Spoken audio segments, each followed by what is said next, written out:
Lorsqu'on boit de l'alcool, il est très rapidement absorbé, en 15 minutes si on est à jeun. Une petite quantité est d'abord absorbée au niveau de la muqueuse buccale et par l'œsophage. Le quart est absorbé par l'estomac et ce qui reste par l'intestin grêle. Une fois dans la circulation sanguine, l'alcool gagne les organes les plus vascularisés, comme le cerveau. Prenons un exemple pour comprendre ce qui se passe. Quand nous sommes stressés, il existe un mécanisme naturel qui va nous calmer. Vous allez voir deux neurones et leurs synapses, l'espace qui les sépare. Le neurone de droite doit dire au neurone de gauche de se calmer. Pour cela, il va produire un messager chimique en blanc. Ce neurotransmetteur se fixe sur les petits canaux pour les ouvrir. Cela permet au chlore, en bleu, de rentrer dans ces canaux et de calmer l'activité du deuxième neurone. Le cerveau se calme. Quand on consomme de l'alcool en rouge, il se fixe sur les canaux et les ouvre davantage et plus longtemps.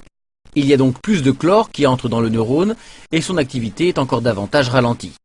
Le temps de réaction est donc augmenté, la concentration et l'acuité visuelle sont diminuées, le champ visuel se rétrécit. À long terme, la consommation chronique d'alcool dégrade la fonction de différents organes. C'est généralement le foie qui est le plus menacé, puisque c'est cet organe qui est chargé d'éliminer l'alcool. Il y a un risque de cirrhose, puis de cancer.